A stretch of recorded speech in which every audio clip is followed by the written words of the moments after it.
গোপালগঞ্জ জেলার নামই বদলে যাবে, বুঝছেন? গোপালগঞ্জ আর থাকবে না। আরে এরা কারা, কোথেকে এলো? আল্লাহর কাছে ওই শালার মুদেরা দেন, শালার মুদেরা আরে বানাই দাও হয় না। রাস্তার বিশৃঙ্খলাটা আপনি ঠেকাইতে পারেন না। আপনাকে নিয়ে করবো, চলুন।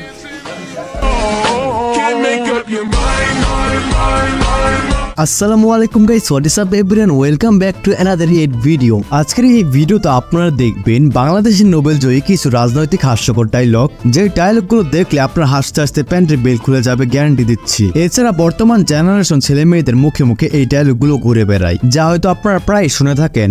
এবং সেই শত্রু যদি যেই হোক তাকে স্পেয়ার করব না। দ্বিতীয়ত হচ্ছে না, শত্রু identified, we are open, we are looking for শত্রু। সুতরাং গাইস, আমাদের সাথে আপনিও দেশ কাঁপানো এই সকল পাগলা নেতা এবং প্রিয় অভিনেত্রীদের ভাইরাল হওয়া অস্থির সব হাস্যকর ডায়লগগুলো দেখে মন খুলে হাসতে চাইলে আজকের এই ভিডিওটি সম্পূর্ণ দেখার অনুরোধ রইল, কেননা শেষে রয়েছে ছাত্রলীগ ভয়ঙ্কর রূপে ফিরে আসার কাহিনী। বাংলাদেশ ছাত্রলীগের এই হাজার হাজার ছাত্রদেরকে দেখে কেউ যদি ভয়ে লেজ গুটিয়ে পালায়, তাহলে তার দায়ভার তো বাংলাদেশ ছাত্রলীগ নিবে না।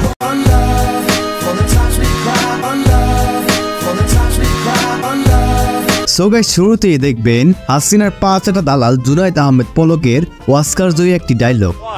এবং ইন্টারনেট সহ পুরো ব্যবস্থাটাই সেই সময় বিচ্ছিন্ন হয়ে যায় এবং আমরা ইন্টারনেট বন্ধ করতে বাধ্য হই। তিনটা ডেটা সেন্টারে যে ইন্টারনেট যে কানেকশন, সেই ফাইবার অপটিক্যাল কেবলগুলো রিডান্ডেন্সি সহ পুড়িয়ে দিয়েছে। আমরা ইন্টারনেট বন্ধ করিনি, ইন্টারনেট বন্ধ হয়ে গেছে। আমরা ইন্টারনেট বন্ধ করতে বাধ্য হই, আমরা ইন্টারনেট বন্ধ করিনি, ইন্টারনেট বন্ধ হয়ে গেছে। আমরা ইন্টারনেট বন্ধ করতে বাধ্য হই। নাটক কম করো প্রিয়। বলিস কি? কাকাই তো এখন কটকাইছে, তাই আমরাও চাই তাকে এবার ইন্টারনেট ছাড়া আজীবনের জন্য বনবাসে দিয়ে আসা হোক। সঠিক বলেছেন। এনিওয়েজ গাইস, এরপর দেখবেন উবাইদুল কাদেরের ওরফে কাউয়া কাদের ভাইরাল হওয়ার ডায়লগ। পালাবো না, আমার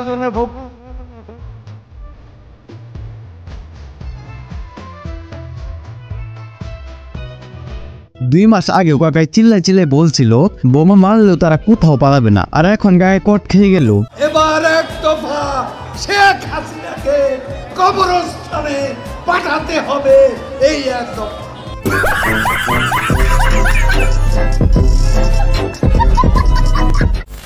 তো যাই হোক গাইস, এরপর দেখবেন স্বৈরাচার হাসিনার ঐতিহাসিক একটি ডায়লগ, যা পুরো দেশকে নাড়িয়ে দিয়েছে। মুক্তিযোদ্ধাদের নাতিপুতিরাও পাবে না, তাহলে কি রাজাকারের নাতিপুতিরা পাবে? কি দরকার ছিল আপা শুধু মৌমাছির বাসায় ডিল দেওয়ার? এখন বাবার বাড়ি ছেড়ে শ্বশুর বাড়ি থাকতে কেমন লাগছে? শেখ হাসিনা পালিয়ে গেছে, শেখ হাসিনা নাই, শেখ হাসিনা চলে গেছে, শেখ হাসিনা পালায় না। ছোট্ট একটা রিকোয়েস্ট করে, তুই খালি কষ্ট করে 5 মিনিটের লেগে আয়া পড় ভাই। 5টা মিনিটের লেগে তুই খালি একটু আয়া পড়, তোরে মাইরা আমি ঘুমামু ভাই, আমার ঘুম হয় না। তো যাই হোক গাইস, এরপর দেখবেন আমাদের সবার প্রিয় সরুমাল হাসান ভাই, নাম মানে সাকিব আল হাসানের অস্ত্র একটি ডায়লগ। আমি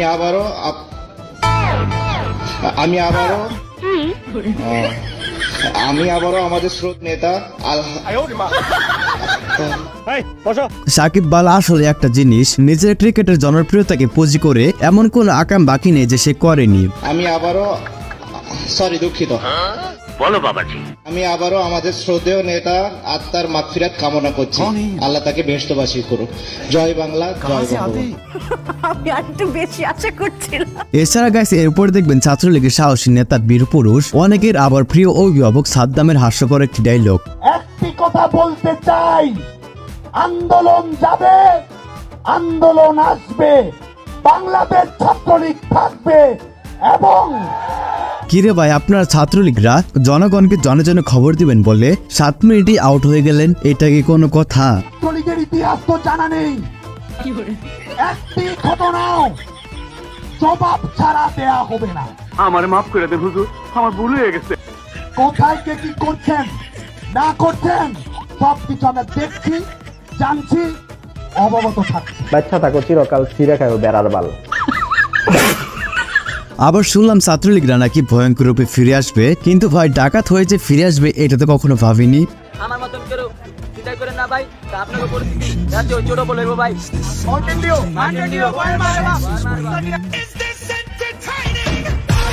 কথা কি ক্লিয়ার না ভেজাল?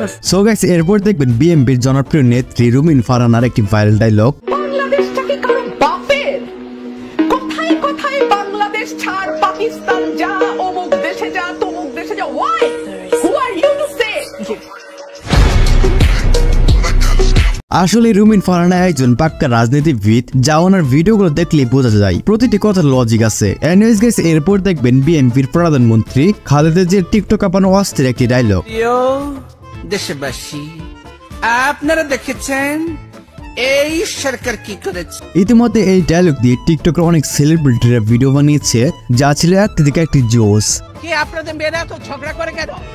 এই মেয়েরা চুপ করো। কয়দিনের চাকরি হয়েছে যে এত কথা বলো? কিসের জন্য এত কথা বলো? চুপ থাকো, বেয়াদব কোথাকার। তো যাই হোক গাইস, এরপর দেখবেন নারায়ণগঞ্জের পাগলা মলম বিক্রেতা শামীম ওসমানের ভাইরাল ডায়লগ। 24 তারিখের পরে আসো, খেলবো, খেলা হবে, খেলা হবে।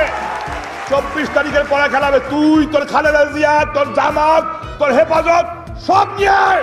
এটা কি হলো কাকা? এতদিন খেলা হবে বলে বলে নিজে মাঠ ছেড়ে পালিয়ে বেড়াচ্ছেন। আপনার তো লজ্জা থাকা দরকার। আপনারা সবাই হলেন ইভালের শেষের কাস্টমার, যারা সকলে লাভ ইনভেস্ট করেছিল, কিন্তু লাভের সময় কোম্পানি ভেঙে গেল। সো গাইস, এরপরে দেখবেন মানবতার ফেরিওয়ালা তারাস করিম, ফারাজ করিমকে নিয়ে বানানো অস্থির একটি ভিডিও। আমি জানি আপনারা অনেকে আমাকে অনেক খারাপ কথা বলছেন, আমার উপর আপনাদের যে বিশ্বাস ছিল অনেকে তাও চলে গেছে আমি জানি। তবে আমি একটা কথা আপনাদেরকে বলতে চাই, এটা আপনারা হয়তো অনেকেই আজকে জানেন না। সরকার যে রায়টায় হেরে গিয়েছে, বিপদে নাকি আপন মানুষ চেনা যায়। আর এই আন্দোলনে আমরা অনেক বাটপারকে চিনে রাখলাম, যারা এতদিন বিকাশে টাকা নিয়ে মানবতার মুখোশ পড়েছিল। তো যাই হোক গাইস, এরপর দেখবেন বাংলাদেশ কাঁপানো বিচারপতি মানিকের উত্তেজিত সেই ভাইরাল ডায়লগটি। আপনার কোনো অধিকার নেই আমাকে রাজাকারের সন্তান বলার। আমি একটা মুক্তিযোদ্ধা পরিবারের সন্তান। আপনার কোনো অধিকার নেই আমাকে রাজাকারের বাচ্চা বলার। আমি একটা মুক্তিযোদ্ধা পরিবারের সন্তান, আপনি আমাকে রাজাকার কোন সাহসে বলেন? আমি এই আপনার ব্যবহার দেখে আমি বলেছি এটা। আমি একটা মুক্তিযোদ্ধা পরিবারের সন্তান। এই বন্ধু, আমি একটা মুক্তিযোদ্ধা পরিবারের সন্তান।